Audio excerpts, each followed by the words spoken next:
Hi, it's Oksana Tashakova again here, covering the next step of our 5 steps to a wildly successful small business.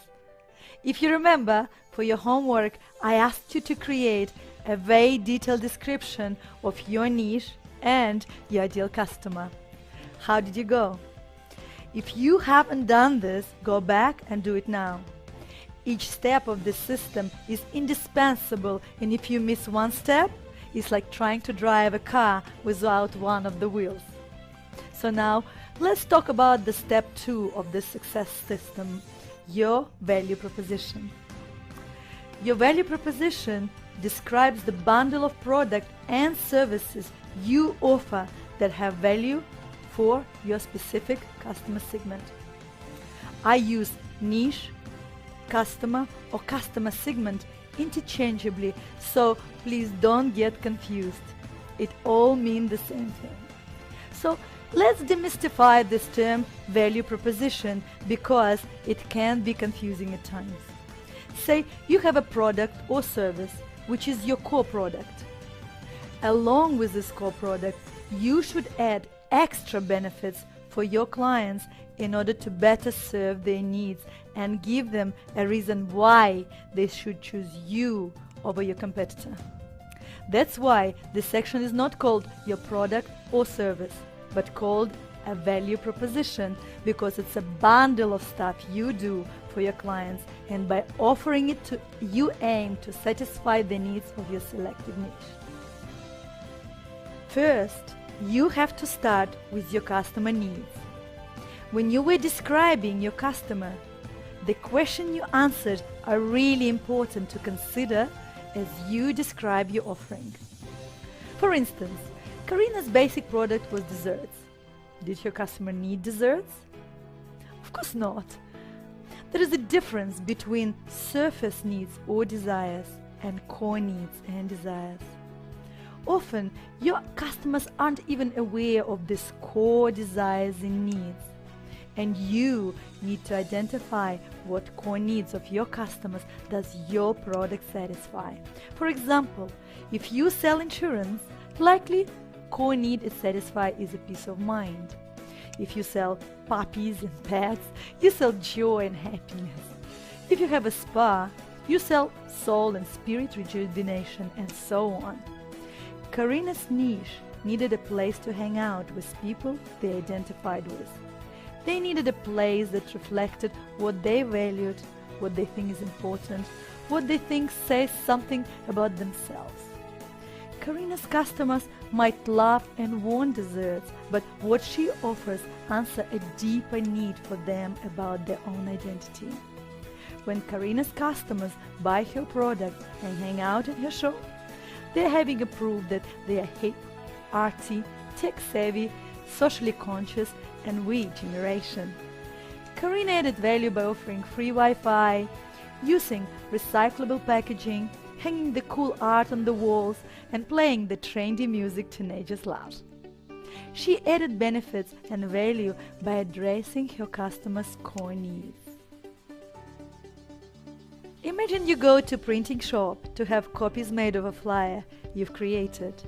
You have a million of other tasks to run, but you notice that they have a deal. Choose our Express while you wait service and get 50% off your next order. You decide this is a great deal, especially after their friendly staff points out that you can enjoy some refreshments in the waiting area and that you don't have to pay anything if you are not happy with the results. You are offered selection of free beverages and guided to a sitting area with comfy sofas and free Wi-Fi. You intend to check your emails and happy to get flyers done and not have to come back to pick them up.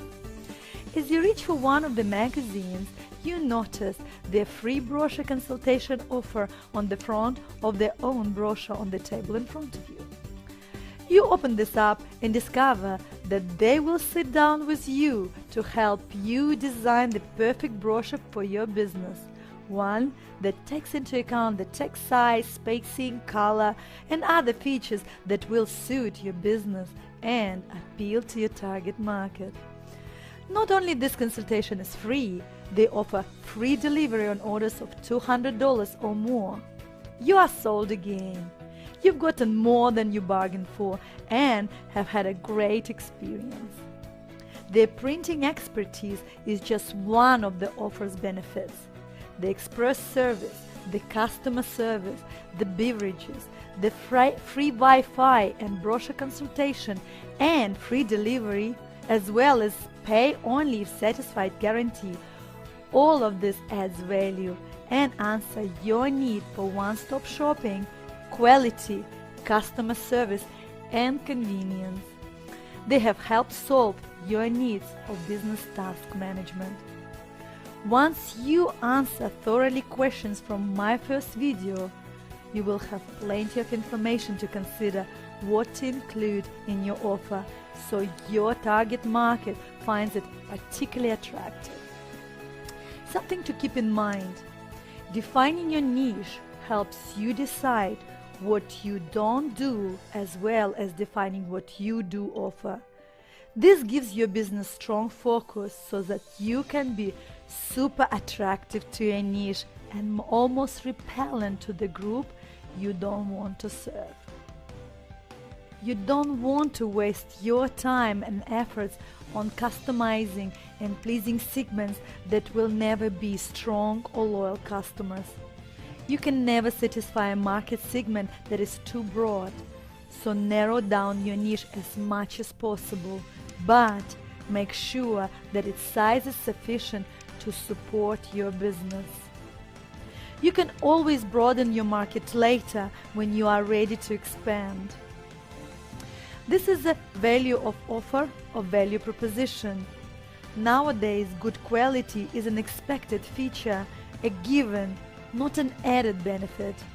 The quality of your main product or service is simply your entry point or ticket into business. What you do over and above that will distinguish you from your competition and bring you sales. Do you get now why it's so important to think about who your customers really are and what they really need? This allows you to create an offer, a value proposition that will consist of your product and extra stuff that's cost you little in terms of your actual investment in them, but comes with a great returns as they differentiate you from your competitors and greatly increase the perceived value of your offering. Your core product or service may be a highly innovative one where you literally have little or no competition. In this case, it may not be necessary to think of ways to add value extras, but it still helps to think of what you offer in terms of what deeper need it fulfills for your customers. Instead of thinking of your offer simply in terms of its own value, think of it in terms of how it solves your customers' problems according to the descriptions you created in the first video. Nowadays, competition is very tough in every industry, so you have to remember this golden rule. Most of the time, it doesn't matter what you sell. It's all about how you sell it, how you package it. I mean, what extra features, bonuses, offers you package with your product. How can you add value to your offer? Value can be quantitative, like price or speed of service, or it can be qualitative in terms of design or customer experience. You can get caught up with competitor wars if you focus too much on cost and performance and end up undercutting your own business in the long run. Plus, people are suspicious of things that seems to be too good to be true and feel more secure and personally invested in businesses and brands that they have to pay for. Here is a few better examples of how you can add value and differentiate yourself. This is very important, so I suggest you grab a pen and paper and write it down. First one is a novelty. What unconscious need can you address? What is really unique about what you offer that's never been emphasized or offered before. Another one is customization. How can you tailor your product or service to your segment's specific needs and desires? Another one is getting the job done. How do you make your customer's life easier? Can you do home delivery, create online ordering system, or offer evening hours? Another one is status. Does your business brand give customers a certain kind of status or identity connection? How can you emphasize this? Another one is risk reduction. Adding money-back guarantees, warranties, and free trial reduces your customer's risk and overcomes the objections for trying your product. Let me share with you another example which demonstrates in practice all those things we discussed so far. Another client of mine had an electrical trading business. He supplied electrical wires and fittings to developers who used it in their construction projects.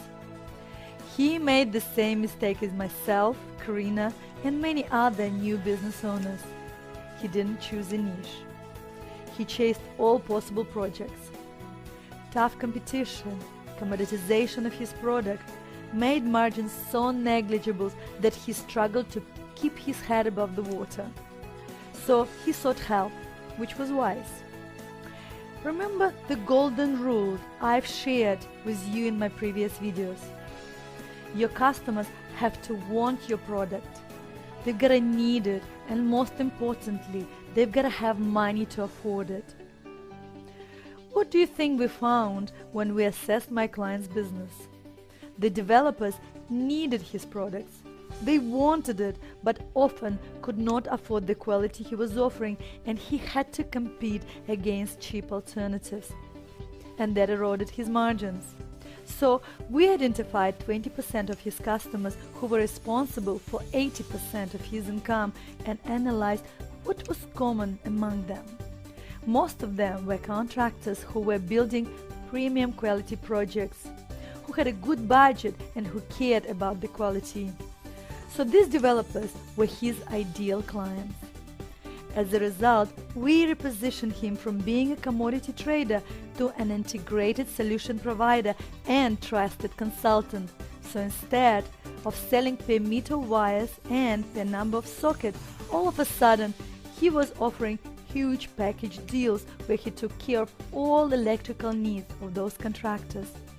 He was able to charge premium because he was offering packages of products, services, as well as consulting to developers. He offered some complementary services, helping them save money by efficient electrical wiring configuration and so on. Now, rather than selling wires, he was selling peace of mind. He was selling saving to contractors. He was selling get your hands and mind free for important stuff and let us worry about it. Get it?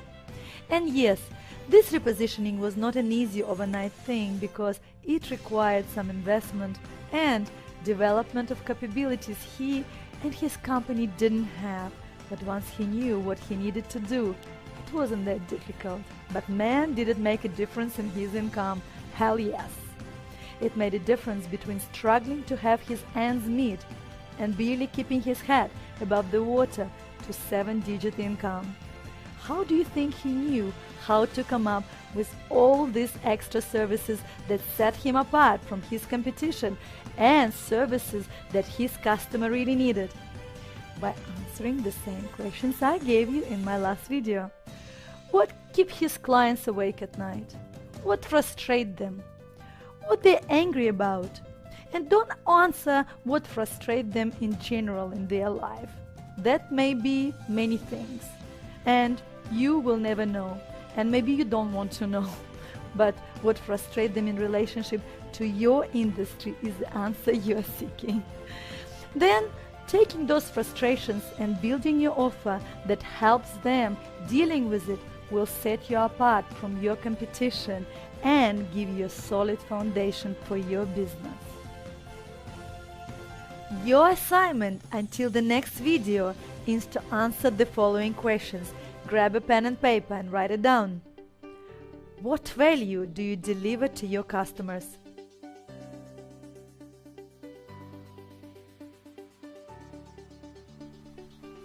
Which of your customers' problems are you helping to solve? Which of your customer needs are you satisfying? What can you offer over and above your core product or service that adds value, makes you unique and desirable compared to other alternatives? I want you to answer these questions only after you define your niche and described your ideal customer, as I asked you in my previous videos. Put my offer as a header next to your customer column of your post-it notes. Look at your customer description and try to think of how your offer will solve their problems and serve their deeper needs. Create as many post-it notes as you can, the emotional benefits, not just functions and benefits of your offerings, and ways in which you can create added value. At this stage, don't try to get it perfect. You will refine it as you go. For now, write all possible answers that come to your mind and stick them under the offer header. I look forward to seeing you in the next video.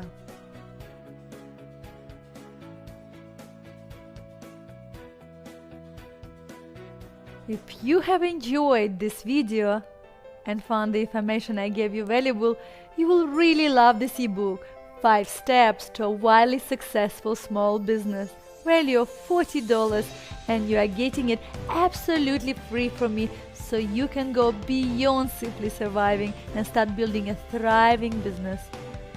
This ebook is complimentary and goes hand in hand with this video series, the fragment of which you just saw.